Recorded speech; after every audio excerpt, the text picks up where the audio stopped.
Hello everyone, welcome back to Xylem, welcome back to the world of English. എൻ്റെ പേര് നാസർ ഫാറുദ്ദീൻ എന്നാണ്. I know it's A long name, so നിങ്ങൾക്ക് എന്നെ നാച്ച് sir എന്ന് വിളിക്കാം. സോ നമ്മുടെ എക്സാം ഈ ഒരു മാസം കൂടെ കഴിഞ്ഞാൽ ഓഗസ്റ്റ് മാസം 2ാമത്തെ ആഴ്ച നമ്മുടെ എക്സാംസ് സ്റ്റാർട്ട് ചെയ്യാണ്. ഓണം എക്സാം വളരെ സീരിയസ് ആയിട്ട് നമ്മളെ എക്സാമിനെ അപ്രോച്ച് ചെയ്യണം. പ്രത്യേകിച്ച് ഇംഗ്ലീഷിൽ നമുക്ക് 2 യൂണിറ്റുകളിൽ നിന്നായി 6 ചാപ്റ്റേഴ്സിൽ നിന്നാണ് ചോദ്യങ്ങൾ വരുന്നത്. അപ്പോൾ നമ്മൾ വെറുതെ ടെക്സ്റ്റ് ബുക്ക് മാത്രം വായിച്ചാൽ പോരാ, ഉറപ്പായിട്ടും ആദ്യത്തെ റൗണ്ടിൽ അത് ചെയ്യണം. അതിൻ്റെ കൂടെ നമ്മൾ എന്ത് ചെയ്യണം, ഓരോ ചാപ്റ്ററിനും വരാൻ സാധ്യതയുള്ള പോസിബിൾ ക്വസ്റ്റ്യൻസ് ചെയ്ത് പ്രത്യേകിച്ച് ഇംഗ്ലീഷിൻ്റെ കേസിൽ എഴുതി പഠിക്കാൻ കൂടെ ശ്രമിക്കണം. നമുക്കൊരു എക്സാമ്പിൾ നോക്കാം. നമുക്ക് പഠിക്കാനുള്ള 3ാമത്തെ ചാപ്റ്ററാണ് ലിറ്റിൽ തിങ്സ് മാറ്റർ എന്ന് പറഞ്ഞ ചാപ്റ്റർ. വളരെ ഇൻട്രസ്റ്റിംഗ് ആയിട്ടൊരു ചാപ്റ്ററാണ്. ഈ ചാപ്റ്റർ വളരെ ഡീറ്റെയിൽഡ് ആയിട്ട് നമ്മുടെ സൈലത്തിൻ്റെ യോദ്ധ ബാച്ചിൽ എടുത്തിട്ടുണ്ട്. യോദ്ധ ബാച്ചിലെ കുട്ടികൾ ഇവിടെ ഉണ്ടെങ്കിൽ ആ ചാപ്റ്റർ അവർ അടിപൊളിയായിട്ട് പഠിച്ചിട്ടുണ്ട്. എന്നാൽ നമുക്ക് അറിയേണ്ട കാര്യം, എങ്ങനെയാണ് ഈ ചാപ്റ്റേഴ്സിനൊക്കെ ചോദ്യങ്ങൾ വരിക? For instance, little things matter എന്ന് പറഞ്ഞ ചാപ്റ്ററിൽ നിന്നും 2025 ഫസ്റ്റ് ടേമിന്, അതായത് കഴിഞ്ഞ വർഷത്തെ ഓണപരീക്ഷയ്ക്ക് 4 മാർക്കിന് ചോദിച്ചത് ഒരു ക്യാരക്ടർ സ്കെച്ചാണ്. ആരുടെ ക്യാരക്ടർ സ്കെച്ചാണ്? ആ ചാപ്റ്റർ വായിച്ച ആളുകൾക്കറിയാം. ആ ചാപ്റ്റർ എന്ന് പറയുന്നത്, അല്ലെങ്കിൽ ആ ചാപ്റ്ററിലെ പ്രോട്ടഗോണിസ്റ്റ്, മെയിൻ ക്യാരക്ടർ എന്ന് പറയുന്നത് APJ അബ്ദുൽ കലാമാണ്. യെസ്, നമ്മുടെ ഇന്ത്യയുടെ പ്രസിഡന്റ് ആയിരുന്ന മിസൈൽ മാൻ ഓഫ് ഇന്ത്യ എന്നറിയപ്പെടുന്ന അതേ ഡോക്ടർ അബ്ദുൽ പക്കീർ ജൈനുൽ അബ്ദീൻ അബ്ദുൽ കലാം. സോ അദ്ദേഹത്തിൻ്റെ യങ് അബ്ദുൽ കലാമിൻ്റെ കഥയാണത്. അദ്ദേഹത്തിൻ്റെ ഒരു ഓട്ടോബയോഗ്രഫിക്കലായ കഥയാണ്. ഇവിടെ എങ്ങനെയാണ് നിങ്ങളോട് ക്യാരക്ടർ സ്കെച്ച് എഴുതാൻ പറഞ്ഞു നോക്കാം. Abdul Kalam's eagerness to support his family is quite commendable. So Abdul Kalam from a very young age അദ്ദേഹം എന്ത് ചെയ്യുന്നുണ്ട്, തൻ്റെ ഫാമിലിയെ ഫിനാൻഷ്യലി എന്ത് ചെയ്യുന്നുണ്ട്, സപ്പോർട്ട് ചെയ്യുന്നുണ്ട് ബൈ ഡൂയിങ് ലിറ്റിൽ ജോബ്സ്, അല്ലെ കുഞ്ഞു കുഞ്ഞു ജോലികളൊക്കെ ചെയ്തിട്ട്. Based on your reading of little things matter എന്ന കഥ അല്ലെങ്കിൽ എന്ന ചാപ്റ്റർ വായിച്ചതിൻ്റെ വെളിച്ചത്തിൽ prepare the character sketch of young Abdul Kalam. So young Abdul Kalamന്റെ എന്ത് എഴുതുക, ക്യാരക്ടർ സ്കെച്ച് എഴുതുക. സോ അബ്ദുൽ കലാമിൻ്റെ ക്യാരക്ടർ സ്കെച്ച് അല്ലേ എഴുതാൻ പറഞ്ഞു. അപ്പോൾ നിങ്ങൾ എന്ത് എഴുതും? APJ Abdul Kalam is one of the presidents of India.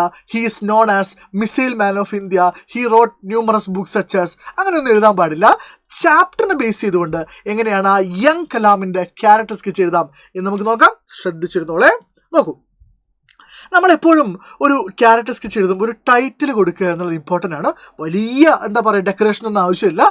ഒന്നുകിൽ ആ ക്യാരക്ടറിൻ്റെ പേര് എഴുതുക, അല്ലെങ്കിൽ ഇതുപോലെ ക്യാരക്ടർ സ്കെച്ച് ഓഫ് ആ ക്യാരക്ടർ, അല്ലെ character sketch of young Abdul Kalam എന്ന് എഴുതുക. ഇനി ഞാൻ പറയുന്ന ഓരോ സെൻറ്റൻസും ഇപ്പോൾ ഈ ഒരു വീഡിയോ കണ്ട് പഠിച്ചു പോയിക്കോളാം. ഇനി ഇത് മറന്നു പോകരുത്. ടെക്സ്റ്റ് ബുക്ക് വായിക്കാത്തവർ പഠിക്കാത്തവർ ഉറപ്പായിട്ടും അത് ഒന്ന് വായിക്കണം. അപ്പോൾ ഇത് കണക്ഷൻ കിട്ടുള്ളൂ. ശ്രദ്ധിക്കാം. Young Abdul Kalam was A hard working and responsible boy. ഇതാണ് ഓർമ്മിച്ച് വെക്കേണ്ട 1ാമത്തെ പോയിന്റ്. യങ് അബ്ദുൽ കലാം വളരെ കഠിനാധ്വാനിയും റെസ്പോൺസിബിൾ, ഉത്തരവാദിത്ത ബോധവുമുള്ള ഒരു കുട്ടിയായിരുന്നു. 2 വേർഡ് പഠിച്ചേ. ഇനി he wanted to help his family from a very young age. അല്ലെ, നമ്മളൊക്കെ ഇപ്പോഴും നമ്മുടെ ഫാമിലി ഹെൽപ്പ് ചെയ്യുന്നുണ്ടോ? ഇല്ല. നമ്മൾ രാവിലെ എഴുന്നേൽക്കുന്നു, ഭക്ഷണം കഴിക്കുന്നു, ഡ്രസ്സ് മാറ്റുന്നു, സ്കൂളിൽ പോകുന്നു, എല്ലാവരും കൊണ്ടും കുറ്റം പറയിപ്പിക്കുന്നു, തിരിച്ചു വരുന്നു, ഹാപ്പി ആയിട്ട് ജീവിക്കുന്നു.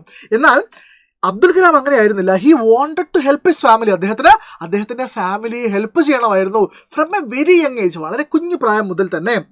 അറ്റ് ദ ഏജ് ഓഫ് 8, അപ്പോൾ നോക്കൂ, 8ാമത്തെ വയസ്സിൽ, അറ്റ് ദ ഏജ് ഓഫ് 8, 8ാമത്തെ വയസ്സിലാണ് അബ്ദുൽ കലാം തൻ്റെ ഫാമിലിയെ ഹെൽപ്പ് ചെയ്യാൻ വേണ്ടി സ്റ്റാർട്ട് ചെയ്യുന്നത്. He started helping his cousin Shamsuddin. So Abdul കലാമിൻ്റെ കസിൻ്റെ, റിയൽ ലൈഫിൽ അബ്ദുൽ കലാമിൻ്റെ കസിൻ്റെ പേരാണ്, അബ്ദുൽ കലാമിന് 2 കസിൻ ഉണ്ട്. ഒന്ന് ഷംസുദ്ദീനാണ്, മറ്റൊന്ന് ജലാലുദ്ദീനാണ്. ഓക്കെ, സോ ഷംസുദ്ദീനെ ഹെൽപ്പ് ചെയ്യുന്നു. എന്തിലാണ് അദ്ദേഹം ഹെൽപ്പ് ചെയ്യുന്നത്? Distribute news papers. അല്ലേ, അബ്ദുൽ കലാം ജനിച്ചത് രാമേശ്വരം എന്ന് പറഞ്ഞൊരു പട്ടണത്തിലാണ്, അല്ലേ, തമിഴ്നാട്ടിലെ ഈ തീരപ്രദേശത്തെ രാമേശ്വരം എന്ന് പറഞ്ഞ ഒരു കോസ്റ്റൽ ടൗണിലാണ്. സോ അവിടെ ന്യൂസ് പേപ്പർ ഡിസ്ട്രിബ്യൂഷൻ നടത്തുന്ന ആള് അബ്ദുൽ കലാമിൻ്റെ കസിനായിട്ടുള്ള ഷംസുദ്ദീനാണ്. സോ ഷംസുദ്ദീനെ ന്യൂസ് പേപ്പർ ഡിസ്ട്രിബ്യൂഷന് വേണ്ടി ആര് സഹായിക്കുന്നു? അബ്ദുൽ കലാം സഹായിക്കുന്നു. He carried out his duties sincerely. നോക്കൂ, ഇതിന് ആക്ച്വലി ഒരു ബാക്ക് സ്റ്റോറി ഉണ്ട്, അതും കൂടെ നിങ്ങൾ മനസ്സിലാക്കണം. ഈ 1940s, അതായത് ഈ സെക്കൻഡ് വേൾഡ് വാർ നടക്കുന്ന സമയം നമുക്കറിയാം. 2ാം ലോക മഹായുദ്ധം നടക്കുന്നത് 1939 മുതൽ 45 വരെയുള്ള ഒരു പീരീഡിലാണ്. സോ ഈ യുദ്ധം ഇങ്ങനെ നടന്നുകൊണ്ടിരിക്കുന്ന സമയത്ത് ഒരു പോയിന്റ് എത്തിയപ്പോൾ അത് ഇന്ത്യയെ അല്ലെങ്കിൽ ഇന്ത്യയിലെ ആളുകളെ എന്ത് ചെയ്യാൻ തുടങ്ങിയിട്ടുണ്ട്, അഫക്റ്റ് ചെയ്യാൻ തുടങ്ങിയിട്ടുണ്ട്. ഫോർ എക്സാമ്പിൾ, രാമേശ്വരത്ത് അത്രയും കാലം ന്യൂസ് പേപ്പേഴ്സൊക്കെ എന്താ പറയുക ഡിസ്ട്രിബ്യൂട്ട് ചെയ്യാൻ വലിയ ബുദ്ധിമുട്ടൊന്നും ഉണ്ടായിരുന്നില്ല. ട്രെയിനിൽ ന്യൂസ് പേപ്പർ വരും.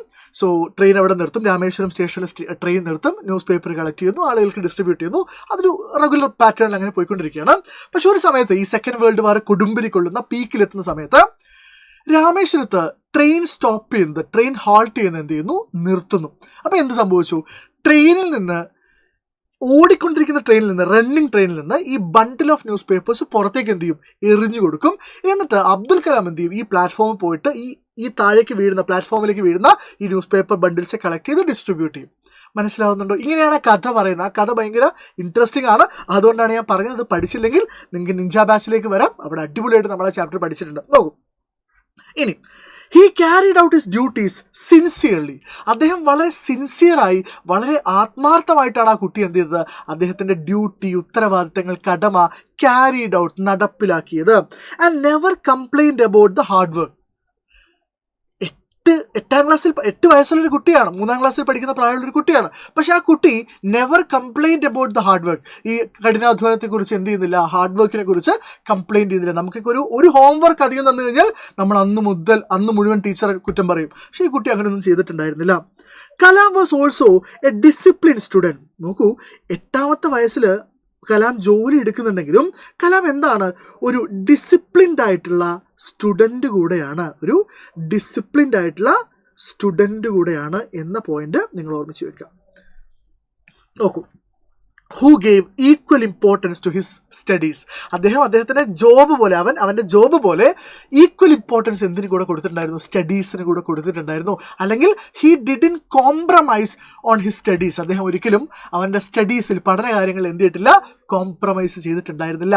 അതായത് വീട്ടിലെ ആളുകളെ സഹായിക്കാൻ വേണ്ടി. കാരണം ഈ വേൾഡ് വാർ നടക്കുന്ന സമയത്ത് ആളുകൾക്ക് ജോലിയൊക്കെ കുറവാണ്, ബുദ്ധിമുട്ടാണ്, ഭക്ഷണത്തിൻ്റെ സപ്ലൈ ഒക്കെ വളരെ കുറവാണ്, വീട്ടിൽ ഭക്ഷണം കഴിക്കാനുള്ള സാധനങ്ങളൊക്കെ വളരെ കുറവായിരുന്നു. അപ്പോൾ ഉദ്ദേശം നല്ലതായിരുന്നു, ഫാമിലിയെ ഹെൽപ്പ് ചെയ്യുക. പക്ഷെ അതും പറഞ്ഞ് സ്റ്റഡീസ് എന്ത് ചെയ്തിട്ടില്ല, അവൻ കോംപ്രമൈസ് ചെയ്തിട്ടില്ല. He woke up early every morning. എല്ലാ ദിവസവും രാവിലെ അവൻ എന്ത് ചെയ്യും, അതിരാവിലെ എഴുന്നേൽക്കും. Attend mathematics tuition. കാരണം മാത്തമാറ്റിക്സിൽ ചെറുപ്പത്തിലെ നല്ല ആപ്റ്റിറ്റ്യൂഡുള്ള, അഭിരുചിയുള്ള, സ്കില്ലുള്ള കുട്ടിയായിരുന്നു. സോ ട്യൂഷന് വിടുമായിരുന്നു. പക്ഷേ ഈ പറയുന്ന സ്കൂളും ന്യൂസ് പേപ്പർ ഡിസ്ട്രിബ്യൂഷനും ട്യൂഷനും ഒക്കെ അവൻ എന്ത് ചെയ്തിട്ടുണ്ട്, വളരെ ഡിസിപ്ലിൻഡ് ആയിട്ട് മാനേജ് ചെയ്യുന്നുണ്ട്. He then went to the Arabic school. അതായത് രാവിലെ ഒരു 4 മണിക്ക് ട്യൂഷന് പോകും, മാത്തമാറ്റിക്സ് ട്യൂഷന്. കാരണം ആ ടീച്ചർക്ക് നിർബന്ധം ഉണ്ടായിരുന്നു, ഇവിടെ പഠിക്കാൻ വരുന്ന കുട്ടികളൊക്കെ രാവിലെ തന്നെ കുളിച്ച് നേരത്തെ ഇവിടെ വരണം. അപ്പോൾ അതിരാവിലെ എഴുന്നേൽക്കണം. ഒരു 3-3:30 ആകുമ്പോൾ അബ്ദുൽ കലാം എഴുന്നേൽക്കും. എന്നിട്ട് 4 മണി മുതൽ 5 മണി വരെയുള്ള സമയം മാത്സ് ട്യൂഷന് പോകും. Then to the Arabic school. എന്നിട്ട് മദ്രസ പഠനം, ദർസ് പഠനത്തിന് വേണ്ടി അറബിക് സ്കൂളിൽ പോകും. And later attend regular school. എന്നിട്ട് എന്ത് ചെയ്യും, റെഗുലർ സ്കൂളിലും പോകും. 8 വയസ്സുള്ള ഒരു കുട്ടിയുടെ റുട്ടീനാണ്. രാവിലെ 3:30 എഴുന്നേൽക്കുന്നു, 4 മണി മുതൽ 5 മണി വരെ മാത്തമാറ്റിക്സിലെ ട്യൂഷന് പോകുന്നു, 5 മണി മുതൽ 6 മണി വരെ അറബിക് സ്കൂളിൽ പോകുന്നു. അതിനുശേഷം ഒരു 6 മണി മുതൽ 8 മണി വരെ ന്യൂസ് പേപ്പർ ഡിസ്ട്രിബ്യൂട്ട് ചെയ്യുന്നു. അതിനുശേഷം വീട്ടിൽ പോയിട്ട് ബ്രേക്ക്ഫാസ്റ്റ് കഴിക്കുന്നു. അതിനുശേഷം സ്കൂളിൽ പോകുന്നു. അതിനുശേഷം ഈ ന്യൂസ് പേപ്പർ ഡിസ്ട്രിബ്യൂഷൻ്റെ പൈസ ആൾക്കാരിൽ നിന്ന് കളക്ട് ചെയ്യുന്നു. അതിനുശേഷം ഹോംവർക്ക് ചെയ്യുന്നു. ഒന്ന് ആലോചിച്ച് നോക്കി, നമ്മളൊക്കെ ആണെങ്കിലും. നോക്കൂ, he then went to the Arabic school and later attended his regular school. He was very good at mathematics and loved learning new things. അല്ലെ, അവൻ മാത്തമാറ്റിക്സിൽ ഭയങ്കര അടിപൊളിയായിരുന്നു, അഗ്രഗണ്യനായിരുന്നു, എക്സ്പേർട്ട് ആയിരുന്നു. ആൻഡ് പുതിയ കാര്യങ്ങൾ പഠിക്കാൻ അവന് വളരെ ഇഷ്ടമായിരുന്നു. Kalam managed his studies and work with great determination. വലിയ ഡിറ്റർമിനേഷനോടുകൂടെ, നിശ്ചയദാർഢ്യത്തോടുകൂടെ അവൻ്റെ സ്റ്റഡീസും വർക്കും ഒക്കെ മാനേജ് ചെയ്യുന്നുണ്ട്. He was happy that his earnings could support his family. അവന് വലിയ സന്തോഷമായിരുന്നു, അല്ലെങ്കിൽ അവൻ വളരെ പ്രൗഡായിരുന്നു. അവൻ്റെ ഏർണിങ്സിന് എന്ത് സപ്പോർട്ട് ചെയ്യാൻ പറ്റുന്നുണ്ട്, അവൻ്റെ ഫാമിലിയെ സപ്പോർട്ട് ചെയ്യാൻ പറ്റുന്നുണ്ട് എന്ന കാര്യത്തിൽ അവൻ വളരെ ഹാപ്പി ആയിരുന്നു, കണ്ടൻ്റ് ആയിരുന്നു, സാറ്റിസ്ഫൈഡ് ആയിരുന്നു, പ്രൗഡായിരുന്നു. He was caring. നോക്കൂ, ഇനി കുറച്ച് കാര്യങ്ങൾ അല്ലേ. അദ്ദേഹം യങ് അബ്ദുൽ കലാം എന്ന് പറയുന്നത് കുട്ടി എന്തായിരുന്നു, വളരെ കെയറിങ് ആയിരുന്നു, സെൽഫ്ലെസ് ആയിരുന്നു. അതായത് സെൽഫിഷ് അല്ലായിരുന്നു, അല്ലേ, നമ്മൾ പറയും സ്വാർത്ഥരായിരുന്നു എന്ന് പറയാറില്ലേ, സ്വന്തം കാര്യം മാത്രം നോക്കുക. അതിൻ്റെ ഓപ്പോസിറ്റ് ആണെന്ത്, നിസ്വാർത്ഥത അല്ലെങ്കിൽ സെൽഫ്ലെസ് ആയിരുന്നു. സ്വന്തം കാര്യം മാത്രമല്ല, ഫാമിലിയൊക്കെ അവൻ നോക്കിയിരുന്നു. ദെൻ മെച്വർ, അല്ലേ, അദ്ദേഹത്തിന് ഭയങ്കര മെച്യൂരിറ്റി ഉണ്ടായിരുന്നു. 8 വയസ്സുകാരൻ്റെ ഒരു മെച്യൂരിറ്റി ആയിരുന്നു അല്ലേ. നമ്മൾ ജോർജ് ജൂഡിയുടെ കാര്യം പറയുമ്പോൾ 4 വയസ്സുകാരൻ്റെ ബുദ്ധിയല്ല എന്ന് പറയുന്ന പോലെ 8 വയസ്സുകാരൻ്റെ മെച്യൂരിറ്റി ആയിരുന്നില്ല, അതിനും അപ്പുറമായിരുന്നു മെച്യൂർ ബിയോണ്ട് ഡിസ് ഏജ്. അവനവൻ്റെ പ്രായത്തിനപ്പുറം മെച്യൂരിറ്റി ഉണ്ടായിരുന്നു. ദീസ് ക്വാളിറ്റീസ്, ഈ പറയുന്ന ക്വാളിറ്റീസ് ഒക്കെ ലേറ്റർ ഹെൽപ്ഡ് ഹിം, പിന്നീട് അബ്ദുൽ കലാമിനെ സഹായിച്ചു become A great scientist and leader. നമുക്കറിയാം ഇന്ത്യ കണ്ട ഏറ്റവും മികച്ച സയൻറ്റിസ്റ്റുകളിൽ ഒരാളാണ്, ശാസ്ത്രജ്ഞരിൽ ഒരാളാണ്, അതുപോലെ ഇന്ത്യ കണ്ട ലീഡേഴ്സിൽ ഒരാളാണ് അല്ലേ. He served as the president of our country. So ഈ ഒരു ക്യാരക്ടർ സ്കെച്ച് നിങ്ങൾക്ക് യൂസ്ഫുൾ ആയി എന്ന് ഞാൻ വിചാരിക്കുന്നു. ആൻഡ് ഞാൻ ചുമ്മാ വായിച്ചു പോകുക മാത്രമാണോ ചെയ്തത്? അല്ല, അതിനിടയ്ക്ക് കഥ പറഞ്ഞു, അതുമായിട്ട് കണക്ട് ചെയ്യുന്ന ഫാക്ട്സ് ഒക്കെ പറഞ്ഞു. ബിക്കോസ് ഇതൊക്കെ നമുക്ക് അറിഞ്ഞിരിക്കുമ്പോഴേ നമുക്ക് നല്ലൊരു പ്രോഡക്റ്റ് എന്ത് ചെയ്യാൻ പറ്റുള്ളൂ, നല്ലൊരു ക്യാരക്ടർ സ്കെച്ച് എന്ത് ചെയ്യാൻ പറ്റുള്ളൂ, എഴുതാൻ വേണ്ടി പറ്റുള്ളൂ. ആൻഡ് ഒരിക്കൽ കൂടെ നിങ്ങൾ ഓർമ്മിപ്പിക്കുകയാണ്, നമ്മൾ ഈ ചാപ്റ്റേഴ്സൊക്കെ ഈ പറഞ്ഞതിലും ഒരുപാട് ഡീറ്റെയിൽഡ് ആയിട്ട് അടിപൊളിയായിട്ട് നമ്മൾ എന്ത് ചെയ്യുന്നുണ്ട്, യോദ്ധ ബാച്ചിൽ, നമ്മുടെ സൈലത്തിൻ്റെ ക്ലാസ് 8 എക്സ്ക്ലൂസീവ് ബാച്ചാണ് യോദ്ധ ബാച്ച്. ആൻഡ് ഇപ്പോൾ നിങ്ങൾ ബാച്ചിൽ ജോയിൻ ചെയ്യുകയാണെങ്കിൽ നിങ്ങൾക്കൊരു മൺസൂൺ ഓഫറിൽ ഒരു 10% ഡിസ്കൗണ്ട് കൂടെ ഉണ്ട്. നിങ്ങൾ ചെയ്യേണ്ട കാര്യം ഇത്രയേ ഉള്ളൂ, 9995400800 ഇന്ന നമ്പറിൽ എന്ത് ചെയ്യുക, ഒന്ന് വിളിക്കുക. അവർ നിങ്ങളെ തിരിച്ചു വിളിച്ച് അഡ്മിഷനും ബന്ധപ്പെട്ട കാര്യങ്ങളൊക്കെ സംസാരിച്ചോളും. So thank you for watching. നിങ്ങളുടെ ഫീഡ്ബാക്സ്, നിങ്ങളുടെ അഭിപ്രായങ്ങൾ ഒന്ന് കമൻറ്റ് ബോക്സിൽ അറിയിക്കുക. I will see you in the next class. Happy to see U.